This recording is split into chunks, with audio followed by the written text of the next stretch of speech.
when we think about how we evolved to be men, I think there's a tendency to think in the terms that you just described. We are supposed to dominate, and we are supposed to lead, and we are supposed to intimidate. And this is how we win and achieve success. It is exactly backwards. Because if you look at the evolutionary trajectory, so now I'm talking about hundreds of thousands of years, millions of years, it was not the case that the strongest, most dominant ones were the ones who were more likely to survive. In fact, it was the opposite. It was the smaller ones. It was the gentler ones. It was the ones who were good around kids, the ones who were less aggressive, that the females tended to prefer. We lost our sharp canines. That's because we don't fight for mates in the way that our ancestors did 6 million plus years ago. We men got smaller relative to females over the course of the last several million years because we were selected for our gentleness around offspring.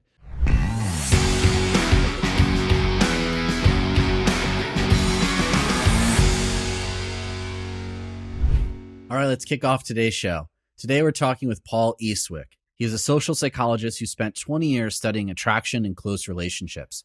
You'll learn why online dating makes finding connection harder than face-to-face meetings. Paul wrote Bonded by Evolution, and the big takeaway is form social connections for their own sake, not just to date. Paul shares why online dating exaggerates desirability hierarchies, how relationships change who you are, the networking approach that actually leads to romance, and what healthy masculinity looks like today. Welcome to the show, Paul. It's great to have you. Yeah, thanks so much for having me. I think this subject of love, connection, dating is probably one of the areas where there's the most conflicting advice. I know. And I think a lot of it is culturally, traditionally passed down to us by our ancestors and our family. So we're excited today to really dig into the science and what the latest and greatest says about this exact part of our lives. But I'd love to hear first from you a little bit about the project and then maybe what surprised you the most in writing this book. I've been a social psychologist studying attraction and close relationships for about 15 to 20 years. It's really what got me excited about, the use of experimental and observational methods to study psychological topics in the first place, was this idea that this totally mystifying and omnipresent process, right? I mean, maybe you're single and you're looking for somebody, or maybe you're in a relationship, but these issues are always with us. And that realization that we could use scientific methods to study this whole idea was just very compelling to me. So yeah, this book is really the outcome of 20 years of studies trying to fit the pieces together, trying to figure out which pieces of the conventional wisdom work, which kind of half work, but need to be contextualized, and which are just completely off the mark. The book goes through a lot of these different areas, but I'd love to hear what was maybe the most surprising to you in your own life. One of the things that became more and more clear as I was doing this book and as I've been looking at the research is how much the online landscape is really twisting and exaggerating, I think in a bad way, the way that people pursue partners, the way we think about how valuable we are, the way we think about our worth. And it just really has some negative knock-on effects. For example, yes, in initial attraction context, it is certainly true that some people are more desirable than others, but you can actually quantify that. And when you look at online dating, it's so much more dramatic than what we see when we meet face to face. Face to face, there's some agreement about who's desirable and who's not, but boy, is there a lot of idiosyncrasy. Oh, this is a person that really appeals to me, even if they might not appeal to you. And online dating makes it harder to find some of those unique idiosyncratic connections. So that and a number of other things about the online space, it works for many people, but boy, it can make it tough for a lot of other people. That really is, for most of us, where it's amplified this idea of the dating marketplace. and really shifted our view of ourselves, our own attractiveness based on responses from these algorithms that are judging us, as well as the participants in online dating. And then also this feeling, this need to then exaggerate things about yourself to try to up your ability to become more attractive and get more matches. And now we're seeing the apps, verifying height and trying to verify these details because we've all started this exaggeration. You can think about improving your own attributes. Okay. So if you improve how desirable you are, and look, there are lots of ways to do that. I think some are probably more helpful than others.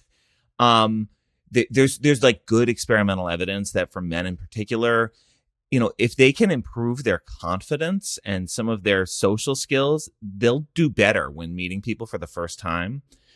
But for a lot of people, that's tricky. And I think what we've lost is a bit of this, the skills related to forming social connections for the sake of forming social connections. So not necessarily worried about like, oh, I'm going to try to like chat this person up and get their number. Okay. Like we get locked into that. And that's what online dating reinforces.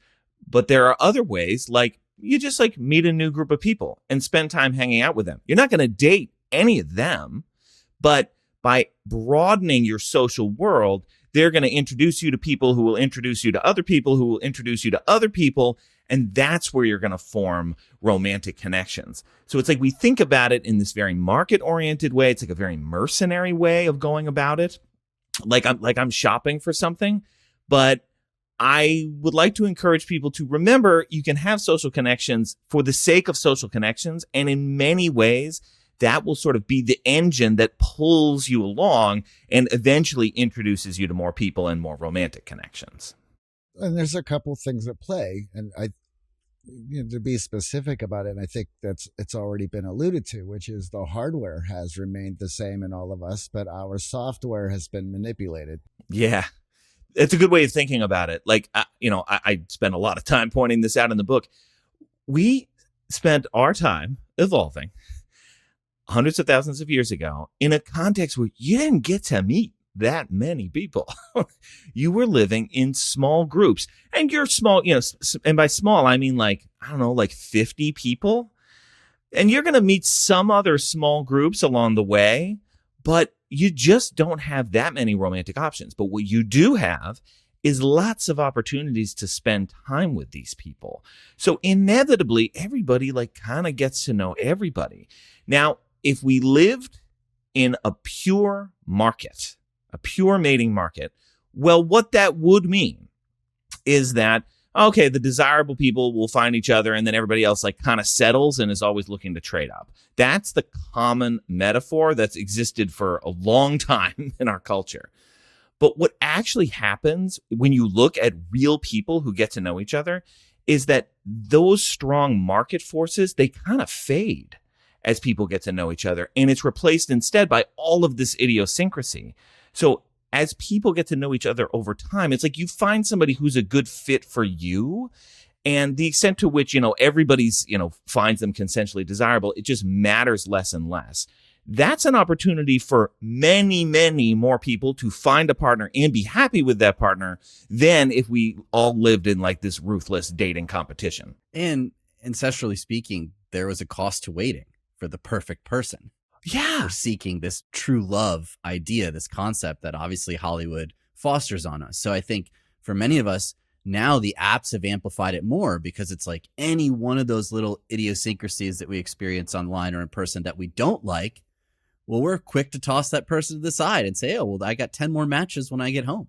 I've got a show where we talk about movies. It's called Love Factually. And we talk about how these ideas are reflected in movies. And so we spent time on Materialists last year because, boy, did that, I think, reflect this idea and also critique it at the same time. But it's very common for people to feel like, hey, there's a million options out there. I feel good about myself. Like, I'm a catch. I got nice qualities. I should be able to dial up the perfect partner for me. I should be able to hand over a checklist to somebody and say, find me that. And, in the scientific research that looks at whether that matters, The answer is really not really. Like if I'm a matchmaker, I can give you what you drew up on paper, but the odds you're going to be into that person as opposed to somebody else I pulled from the pool, it's very, very small. So we really get locked in our heads about what it is we're looking for. And, it's like we end up spending all this time on nonsense. Then we have the grass is always greener, right? So once you do start dating and the courtship phase, that app is still going in the background. That thought of, okay, well, there are still other options. I was a catch, makes it very hard for us to then commit to that one person. And we see this in our clients. This lone wolf who joins the X-Factor Accelerator, focus on his career, is like, well, I'm going to find a partner, and then hits a little bumpy road with some dating and is like, well, I'm just going to cast that aside. And we're in the same camp sharing, hey, work on your social life, work on your ability to connect with people in general, and you will have more optionality, and the apps will be fun and not required for you to be successful. And then the frustration is, well, I've cast all these people aside. I've gone on hundreds of dates. We've seen these blogs pop up, 300 dates, 600 dates to find this person. Oh my God. And there's this inability to just settle and say, hey, you know what? I'm ready to commit to this person. Well, there's another piece to that as well, which is, when do you turn the apps off? And there was a recent trend on social media where people were posting up their partner's Tinder profiles and pranking them with them, like, why are you still on this? Well, is that another discussion that we're supposed to have on inclusivity? Do I just turn it inactive, or do I delete it, and the most common refrain that they were like, listen, I haven't been on since we met, but you're still active. It's still there. On. It's on the still first, there. On the first fight, you're going to open it up just to see what's going on. It's a real temptation. If you look at people who are in ongoing relationships, they do a remarkable thing. And, it sort of fits into this broader category that we call motivated reasoning. And essentially what that means is that, you kind of have a desired conclusion and you shape the facts and your perceptions of the world that drive toward that preferred conclusion. Well, when people are in relationships, that preferred conclusion, I mean, I understand this is shocking to some people, but this preferred conclusion is, this person's great and I would like to keep this thing going. And they will use all sorts of motivated reasoning tricks to think that their partner is the greatest, to contextualize their bad qualities. This is a great thing that people do. People would never be able to form relationships and maintain them otherwise. But if you have structures in your life that dangle other appealing alternatives in front of you, I mean, especially if you're doing it willingly by keeping the apps going, you're hindering that process that your mind wants to do. Oh, of course. It's hard to say exactly when the right time is to turn the apps off, but you're in many ways like holding your own romantic opportunity with this person back to the extent that you're keeping it on there. So, there are many tips and tricks that people can do if they feel like, I'm having trouble committing, but I'd like to be able to commit, but I keep getting distracted. And for people who are in that kind of situation, I mean, just get the app off of there. Like, if it doesn't go well, you're going to be able to find other opportunities, whether it's through the apps or through other means. One thing that we found with a lot of our clients who are frustrated by the apps is that it has distorted the marketplace in a way that they feel that their mate value, because they're not getting matches, they're not getting the dates that they would like, has completely diminished. And some of them have even gone so far as to just give up on dating with the frustration on these apps, that a select few get all the matches, get all the messages, get all the dates. And if you're not in that select few, you're completely left behind. And I think that's really hard mentally for men to deal with. Like, they feel like they're losing out on paper. And as we're constantly having to put more of our attributes on these apps to try to win favor, we feel even more judged. And the cost of rejection is zero on an app. Whereas in person, that rejection of you walking up and striking up a conversation, there's a lot more tied to that. If we can point to anything that our, phone and internet culture have done, is that we're a lot less kind to people we don't know. And the apps are certainly contributing to this. I think there are ways for people. I mean, it depends on where you live, obviously, because if you live in any kind of like modern urban environment, there are surely ways of reconnecting with other people that don't require the internet. Like some of it feels quaint. Some of it feels like it's from a bygone era, right? Like join an ultimate frisbee league. I'm sure people still play ultimate frisbee. That was not just in the aughts when I was out of college, right? These things are still around. But there are other things too. I mean, you can take classes in dancing, cooking, like whatever something is that you can get behind and do it for the sake of doing it and being around other people. It's like we lose that practice. We lose the tendency to like just kind of flex our social muscles when we spend all this time online. And often socializing feels good even if there's no romantic prospects involved. It's just like good to be around other people. And I think the thing too is that when you do those kinds of live in-person activities, people are kinder to each other. I mean, they're not perfect, but they're a lot nicer to each other, and you feel a lot less judged than you do when you're just putting yourself out there online. Gen Z is all about social media, and that social media now has become a part of their identity. That is something that they use as, I may not be the most confident person in the world, but I got 100,000 followers on Instagram. Yeah. That's a completely new variable that we've never dealt with before. And you could even argue that what attribute does that actually have in your own personality? And if it has a large attribute, how much of that can be pulled away in an instant? It's a great point because, tendency, I've classically had a tendency to think about, you've got your real life world and your online world, and that the pressures and the norms and the psychology of what it's like to interact with other people in person snap you into that mode. And I'm not thinking about my Instagram for a little while. But I'm saying this as somebody who like barely has an internet presence and is Gen X. And so I actually, I don't know how exactly one extracts oneself from the fact that, I've got this other persona that lives online. And, maybe that means like, oh, I can't be talking to people like you, or I can't be hanging out with people like you because that's not what my online persona does. To the extent that that's happening, and this is, the sort of generational nature of all of this, I feel like the science is kind of just actually getting going on this.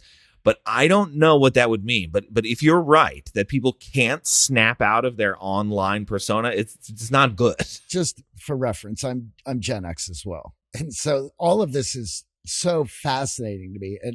And I had recently been to a day like rock and roll festival that was going on, and my friend and I both have social media presence due to our jobs, and I have the experience of recently blowing up this year, within a span of just a couple months, which was insane in itself. And as a Gen Xer, I'm confused what really that even means, right?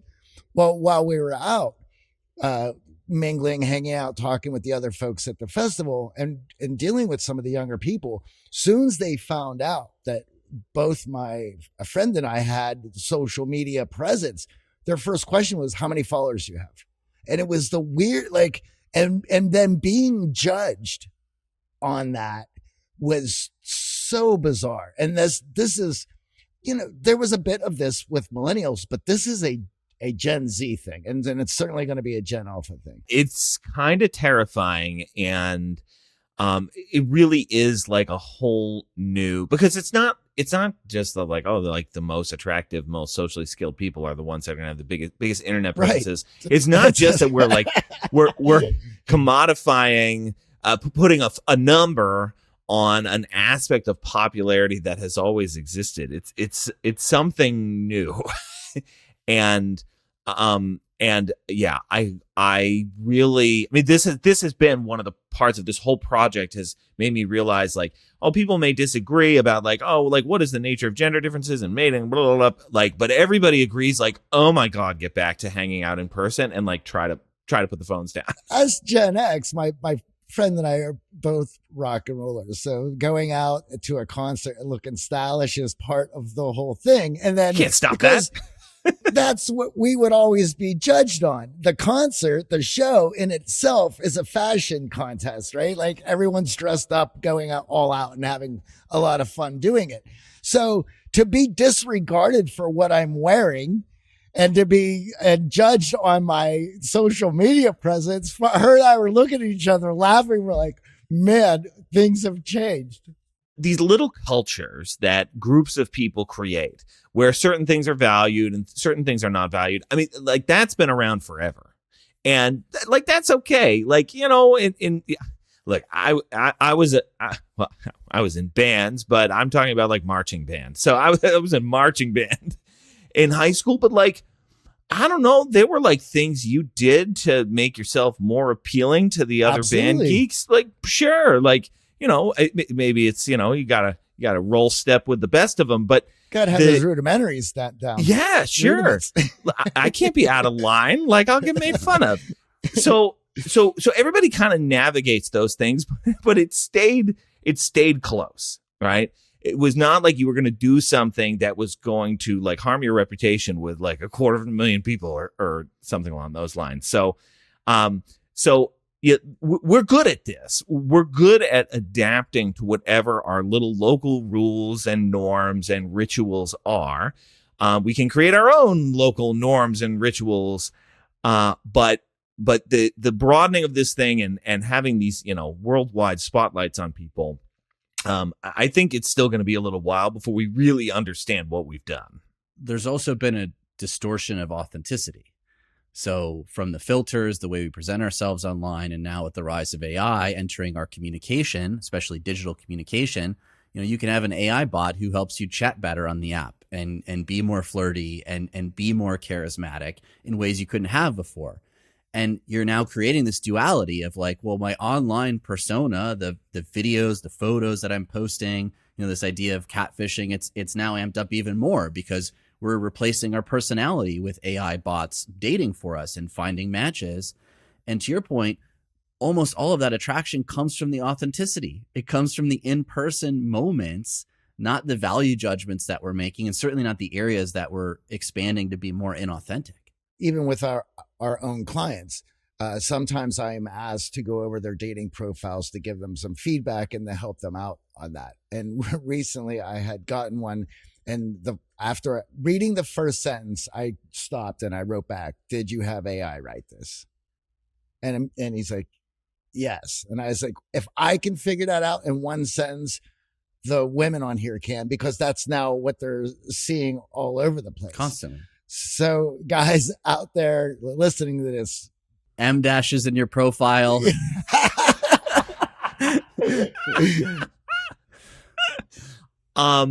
This is genuinely terrifying.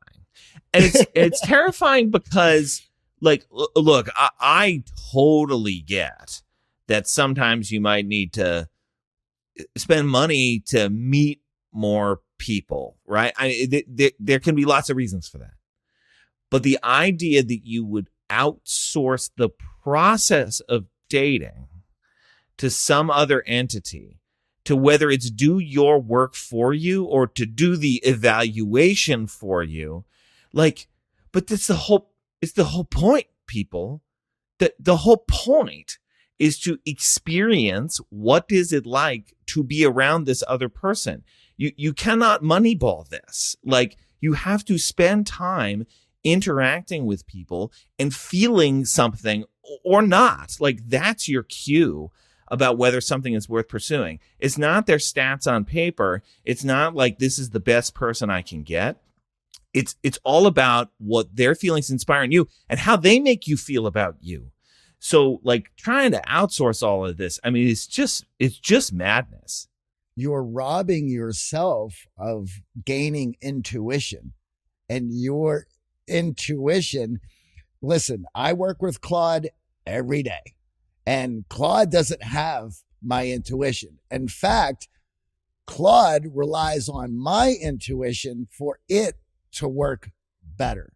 And so that intuition is something that is going to need to develop, and you have to create that for these young kids we know what Gen Z and millennials did growing up with technology that you and I didn't have, Paul, and Gen Z more engrossed in it.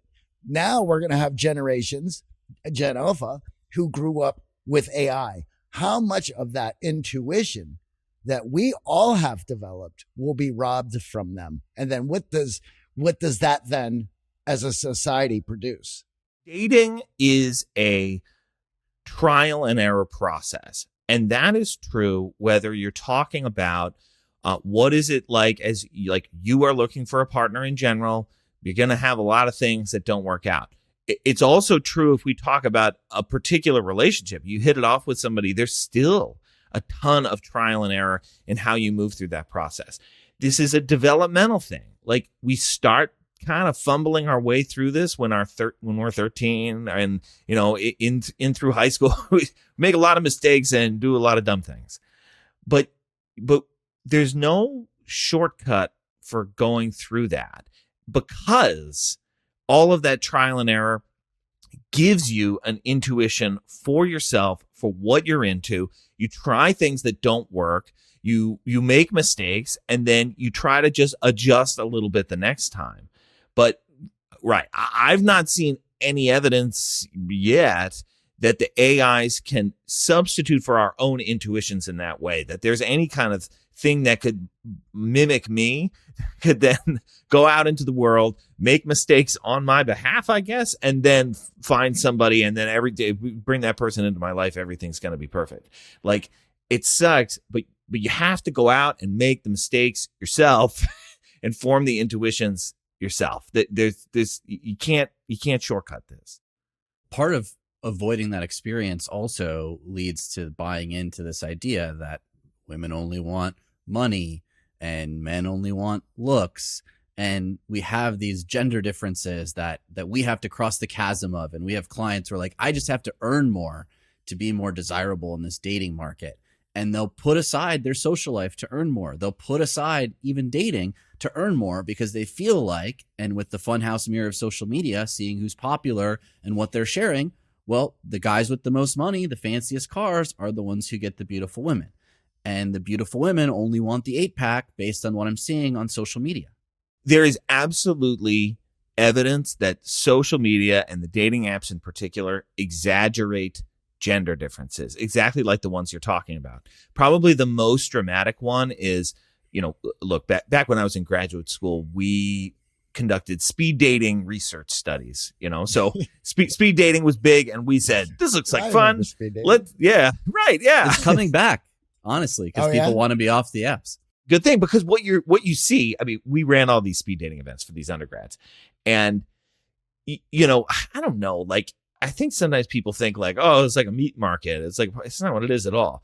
It's people struggling to find something to talk about in 4 minutes. And yeah, having the right social skills, being able to like navigate a conversation with somebody to find something to talk about in that short period of time is a really useful skill. And those people tended to do better. But generally speaking, men and women can connect in that shorter period of time if they're doing it in person. And so the most exaggerated gender difference online is that, look, at our speed dating studies, men say yes to the partners they're meeting, like it's like 50-50. And that's true on the apps as well. But for women, when they're meeting men in person, it's more like 1/3, 2/3. 1/3 get a yes, 2/3 get no.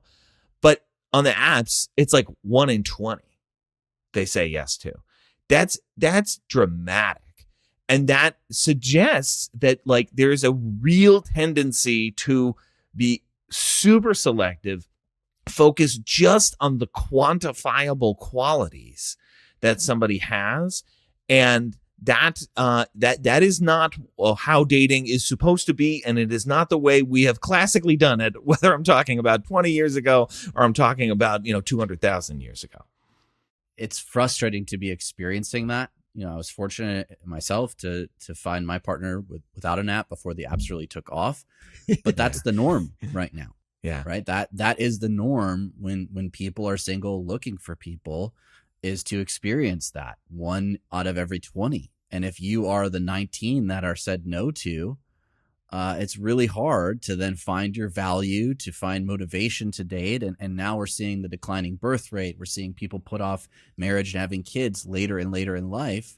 And this is exposing a real issue societally for us.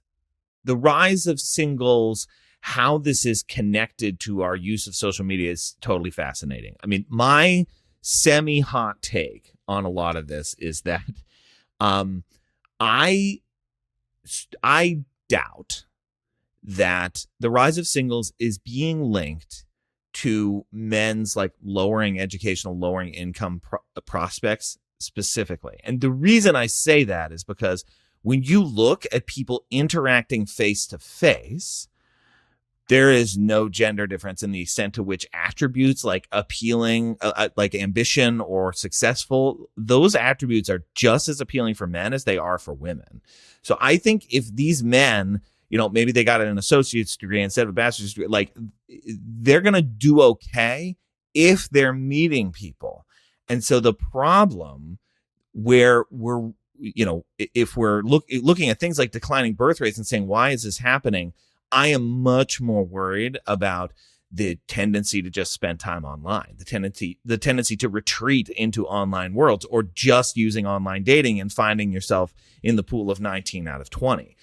That's what I would worry about more. I think we can probably do a lot just by helping people. Yeah, even some of these men that are feeling a little bit left behind, if we can get them out there and socializing again, I think that will go a long way to fixing some of this.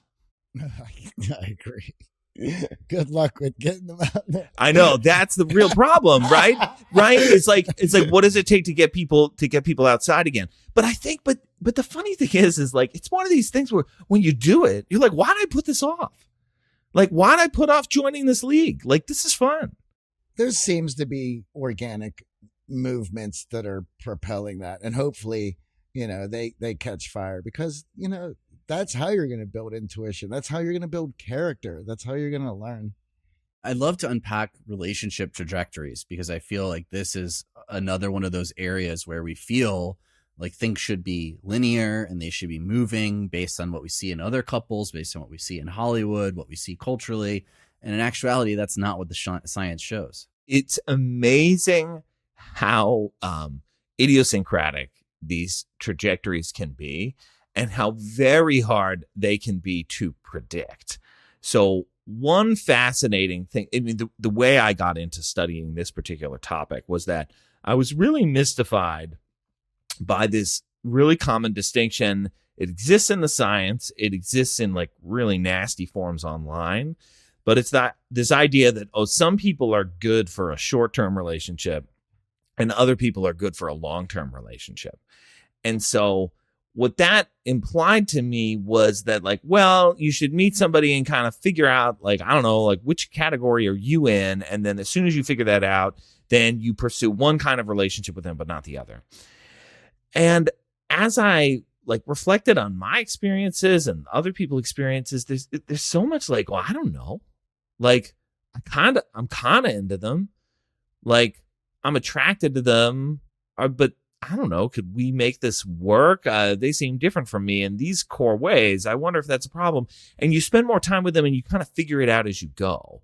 And it was this very new way of thinking about how relationships unfold, that it's this step-by-step process, like almost like a ratchet, but it's like a ratchet that can unravel at any second, where both people are just trying to figure out, what is this thing?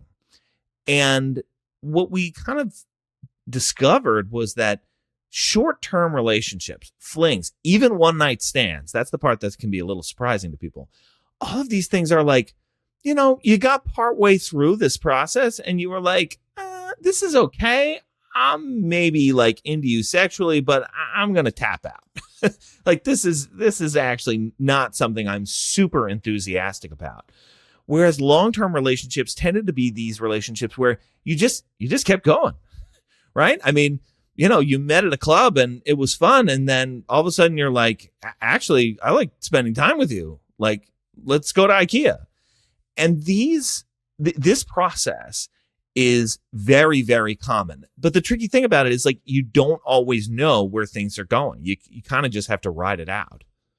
Many of us want that certainty, right? You want to know. And that's why we're so quick to fall into these traps online, the alpha, beta, the hookup versus the stable, dependable guy, and much of us then turning that around on ourselves and the self-judgment in that of like, oh, well, I guess I am just the hookup guy. The last 3 opportunities I had were just ended in a fling, or I couldn't get past the first date. This can be pretty demoralizing. Like whenever you feel like other people have put you in some kind of category, people aren't categories. I mean, just like full stop. Like that's not what we are. Everything psychological is dimensional. And there are many, many, many different kinds of dimensions. I mean, it's such a psychological given, what I'm saying, that it's amazing to me we even flirted with the scientific idea of there being like, CADs and dads or, good short-term and good long-term partners in the first place. It's just not true whatsoever. But it can be hard to snap out of that categorical way of thinking, whether it's about yourself or whether it's about other people. It can be very, very tempting. It's important to look at it in a more layered way. What you're talking about here, like they just chose to keep going. The relationship actually became long-term because both parties were like, hey, I'm liking this. I'm going to keep going. Well, we are layered as well. So part of our dating experience should be showing our layers, looking for the other person's layers, finding those layers that actually lead to us moving forward. But along with that, many of us feel like we're on this search for compatibility. Like I just have to find the match, the one that like fits my jigsaw puzzle piece perfectly. What's so tricky about this search for compatibility is that that is often what it feels like. And it's not totally wrong. But where the metaphor breaks down is that you're not looking for somebody who was like pre-crafted to fit you. That ultimately is going to be frustrating and probably won't work. It's better to think about this slow construction of a thing that subsumes the two of you, the relationship that is bigger than both of you. You're creating something that you want to work. And that's actually where most of compatibility comes from. It's I think if you think about this idea, it's encouraging, also a little bit surprising because it suggests that, geez, under the right circumstances, you mean I could have made it work with anybody? Like if I just had constructed the right thing. And I'm not exactly saying that, but I'm like kind of saying that because I do think, again, to go back to like ancestral context, you didn't have many choices, but what you did have was time to construct things. And with enough stops and starts and enough trial and error and enough like building intuition, people can get pretty good at building relationships with other people that work well, that give you both what you need. And so a lot of times, like when people are struggling out there, I like to remind them, like, you're not like hunting for buried treasure as much as you're kind of an architect with no blueprint. And if you think about it that way, I think people will find it becomes a little bit easier. Well, that hunter metaphor is what a lot of men think they're supposed to be in the dating landscape. They think that evolutionary dating advice says we are the dominant predators. We have to be alpha. We have to go out after what we want.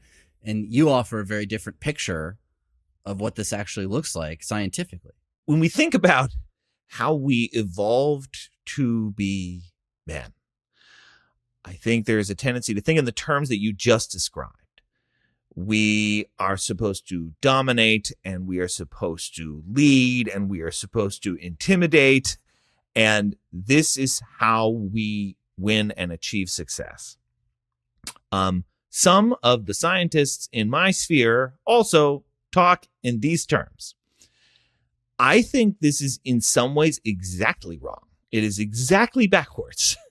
Because if you look at the evolutionary trajectory, so now I'm talking about hundreds of thousands of years, millions of years. If you look at what happened to the males and the men, okay, the male hominids who lived 1 million, 2 million years ago, it was not the case that the strongest, most dominant ones were the ones who were more likely to survive. In fact, it was the opposite.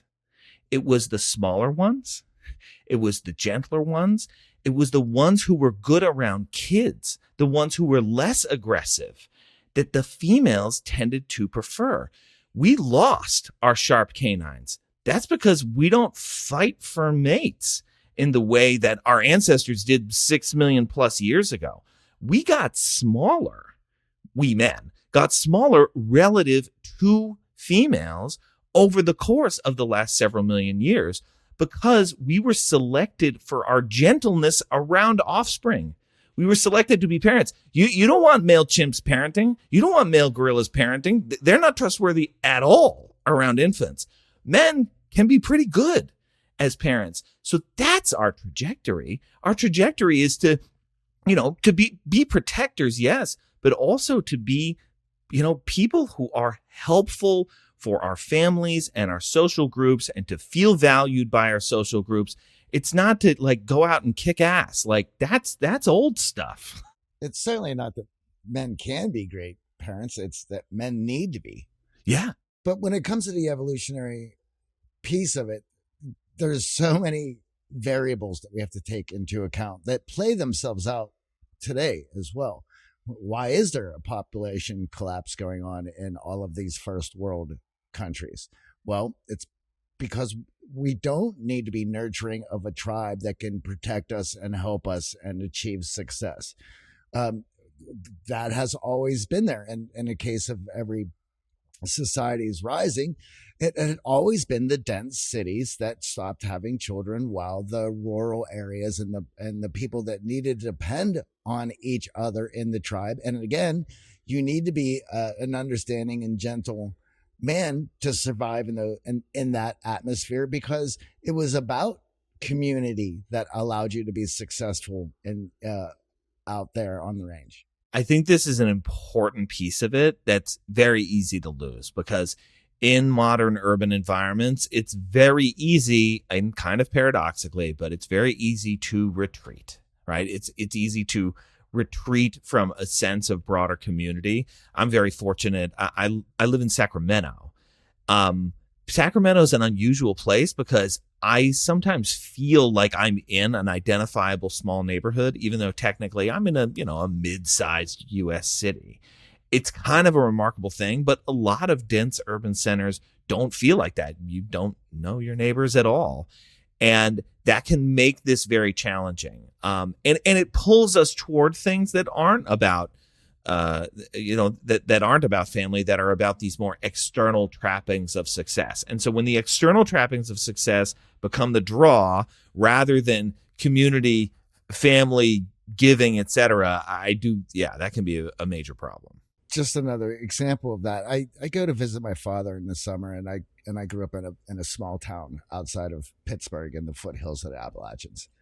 And I would stop at the dive bar on my Sunday walks, just have a beer or two in the middle of it before going home. And the bartender that I was always chat and visit with, she knew everybody's life that went on in that town. And she was telling me, so-and-so hasn't come in lately. They had a heart attack last month. I have to check in on them. That sense of community blew my mind, because I had lived in large cities since I've been an adult. And you're not going to hear that too often in any mega city. And that, which goes to what you were saying, which is you can hide in the big city. There's too much going on. Everyone else has their own dramas to be dealing with, where it's the small town. Hey, I'm waiting for a drama to get involved with. I can't, being involved in other people's lives in that situation just brings so much purpose and meaning. This is going to sound like so quaint and so like Steven Spielberg-y, but like in my little part of the city, basically everybody walks their kids to school. It's like a neighborhood school, and everybody walks their kids there. And a lot of like things get done. I don't know how to put it any other way. Like things get done and things get discussed among the parents as they're like walking their kids to school. And it feels like such a bygone era. I mean, I'm very, very fortunate that I get to be a part of something like that. But it really does foster a sense of like, we're in this together, and like, oh, I meant to check in with you about this. Like those kinds of interactions are really important. And when we all retreat, we really lose something valuable. What we have lost in a lot of ways is that communal norm. And now we've seen the rise of scorekeeping. And especially if we're serially dating, we can feel like we're being taken advantage of, and we have to track how much effort's being put in. And we search for equality over the actual person that we are a great match for and we are worth committing to a relationship with. And I've had numerous clients over the years get frustrated that they feel like, hey, things aren't even for me. I'm putting myself out there. I'm paying for dates. I'm doing a lot here to try to win an attractive mate. And I'm on the long term, I'm losing because of it. It's tough. And it's tough when you feel like the world has these gendered rules that are stacked against you. I hold out hope that there are still many pockets out there which are less gendered. I mean, I think that if we're talking about like serial first date after serial first date, that's probably going to contribute to more of this tension, more of this sort of, zero sum. Men are trying to get this from women, and women are trying to get these things from men, and the genders feel like they're in tension, as opposed to mixed gender networks. I'm so fond of these studies showing that, if you look at men's romantic prospects, the more women friends that they have, and I do mean like actual friends, like not people that you want to date or that you're trying to date, but actual friends, these men have the best romantic prospects. And it's not because you're going to date these women. It's that they're going to introduce you to people who are going to introduce you to people, and you're going to date them. And that doesn't feel zero sum. In fact, you might be helpful, like introducing her to some people that she might hit it off with. Boy, if we can create social circles like that, I think we're all going to find ourselves in a much better situation. Well, with that, the friend zone is something that men actively avoid. And the second that they feel that they're in the friend zone, they will cut that woman out of their life. Yep. And it's not about, hey, I can't pursue you anymore. It's like, I don't even want to be friends with you because you put me in this friend zone. And you're actually arguing that that's an asset, and it creates more optionality and opportunity for you. So it should be celebrated instead of rejected. Do not fear the friend zone. You are going to be okay. Now, the friend zone sucks if you are super into this person and you can't imagine being with anybody else. And, I've got stories in the book where I like teetered on the edge of this, where I was so into this person and it felt so painful to just be friends with them. It felt like it felt insulting. I felt like a failure. But it's like, I took a deep breath and like took a couple months away and realized, yeah, but she's pretty cool. I would actually like to be friends with this person. And it was really eye-opening in many ways. Like, then she introduces me to all these other people. Like, my social skills grow. It ended up being totally fine. But it is almost like you have to like go through this like river of vulnerability first, where you let yourself like feel the rejection. It feels crappy, and you push through to the other side, and you discover what it means to be friends with somebody anyway, even if there's no romantic prospects there. So like, don't be afraid of it.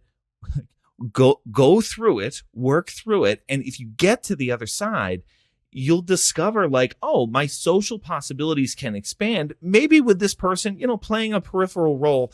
And that is okay. We're not at, men are not at war with women and vice versa. Like, we can all help each other out.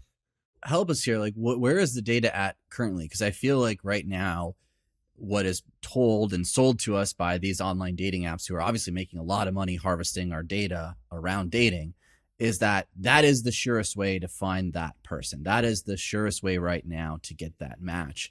Whereas obviously traditionally, we were finding it through weak ties. We were finding it through network effects more than any app or marketplace. And it was certainly not about lying about our height and changing what we look like with filters to get there.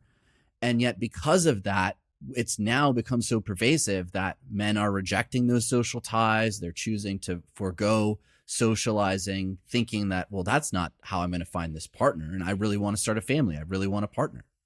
The best data I've seen these days, certainly consistent with the idea that online dating is the most common way that the most common way that people meet each other now.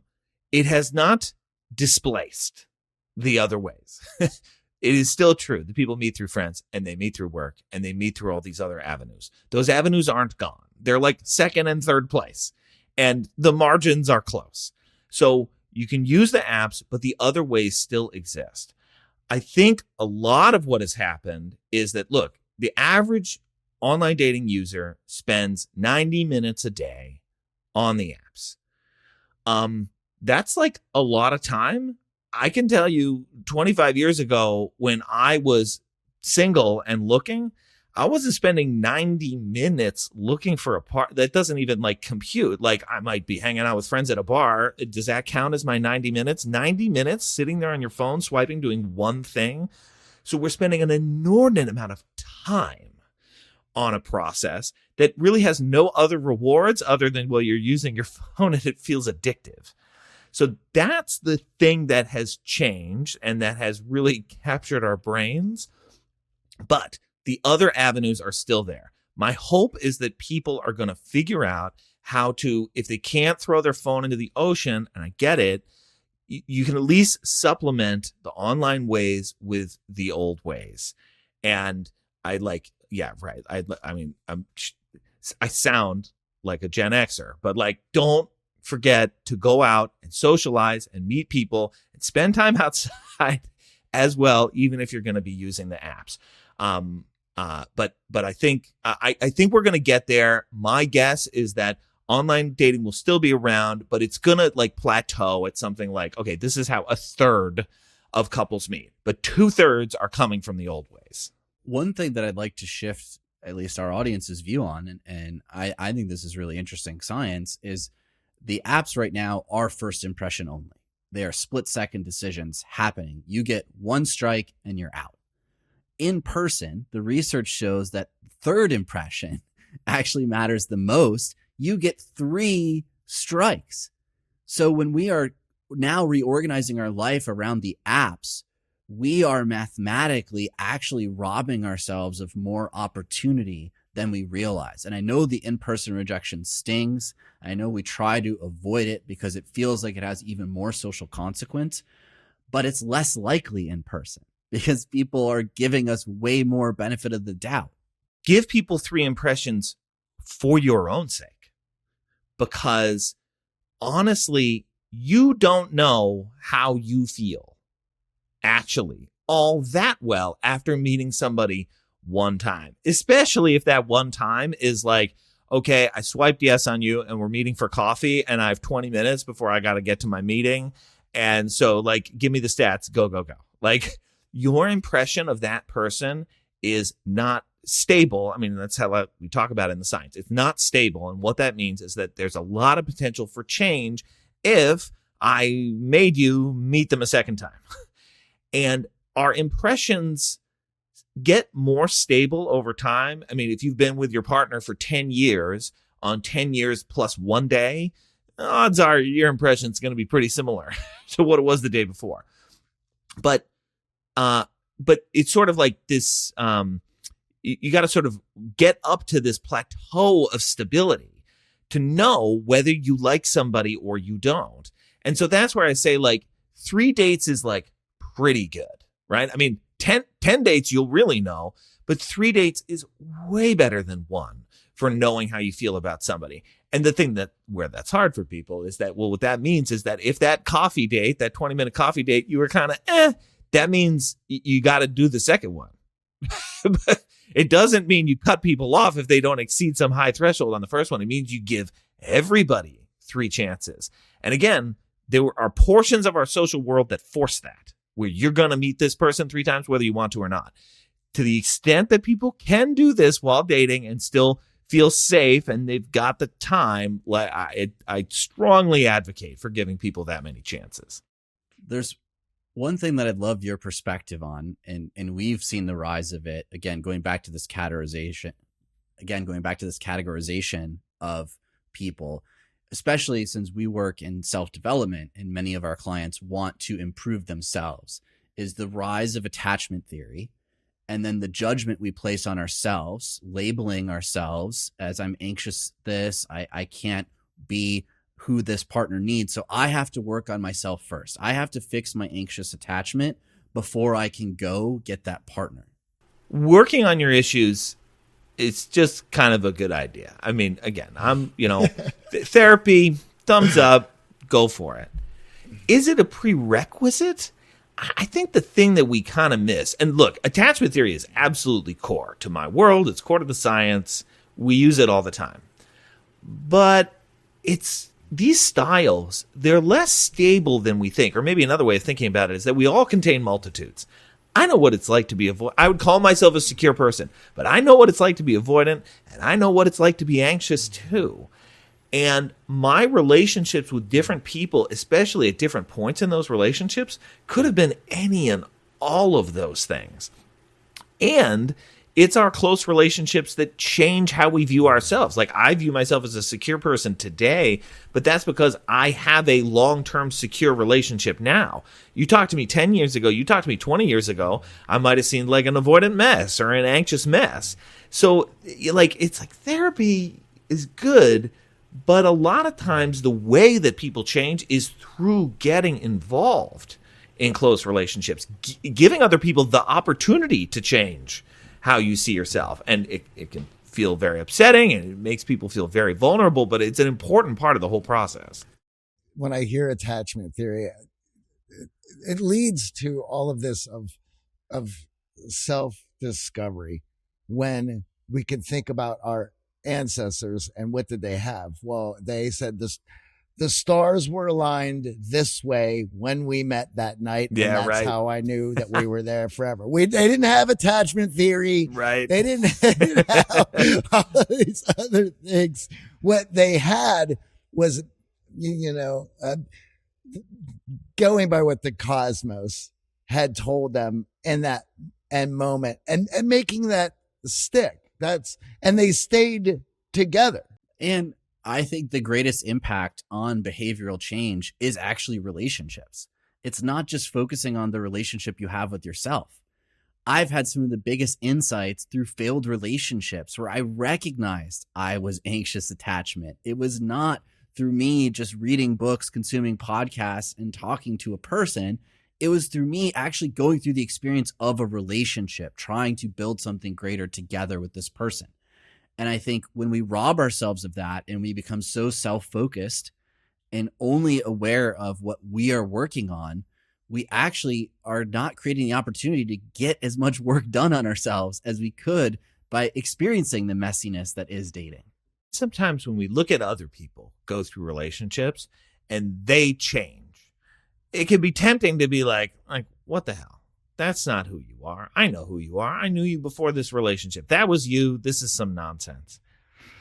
It's not really how it works. Like, we are very flexible. I think it's an amazing thing that we can change with our relationships. As long as people are cued in to what feels good to them and whether they're becoming the person you want to be. If your relationship is making you the person and you're like, who am I becoming? That's a warning sign.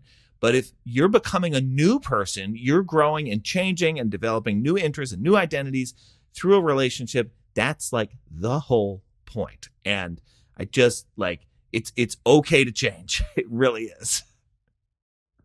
Well, as we close, I'd love to get your perspective on masculinity, because I know it has created a lot of confusion for the men who take our training, and it's become a hot topic. And there's a lot of different views that'll get you canceled, views that will win you a lot of followers online, to Johnny's point, and win you infamy for the wrong reasons. But what should we be looking at when we talk about masculinity? Through what lens? What are these important attributes, in your opinion? The Stoic version of masculinity is getting a lot of play these days. And I'm not here to hate on the Stoics, but I think like the ethos of like, I'm an independent warrior and I will, pursue through intimidation and domination, not a fan. Being a part of a community, contributing to something, feeling valuable for what you give to others, that's a really important part of masculinity. So I think we can just pivot a little bit from this old classic, like mid 20th century way of thinking about masculinity, where you don't show emotion and you're just strong. Like, showing emotion is really important. Actually having real relationships with women, if you're a heterosexual guy, is very, very important. Women are not the enemy. We can all help each other out. I think by pivoting in that direction, it's a version of masculinity that's ultimately going to be a lot more healthy and is going to give everybody more of what they're looking for. We're blessed to be in a position where we can hear the best argument of other positions. And we didn't have that access before. So before you start looking at the lead characters who gain all the headlines for saying the most outrageous stuff, find the other arguments. Most importantly, find what allows and empowers you to be at your best. Because if you're not cut out to be the brash, braggy guy, because that's what you were told you need to be, it's not, you're going to experience a lot of hardships. But when you find a philosophy or an ideology that empowers you to add skills to be of more value, there's nothing that can stop you. And unfortunately, some of those ideas don't get the media play and attention that they deserve. Well, you have X Spaces. You have YouTube. There's alternative media sources that promote different ideas. I suggest you go find what gives you the most strength. That's a great point. Could not have said it better. Well, thank you so much for joining us, Paul. Where can our audience find out more about the book and argue with you online about everything you shared? Yes. So the book comes out on February 10th, and the book's called Bonded by Evolution. You can get it wherever you buy books. If you want to hear more from me, check out the Love Factually podcast, where my co-host and I, Eli Finkel, we talk about how the scientific principles of romance and attraction appear in the movies. Thank you again. Great conversation, Paul. Thanks so much for having me.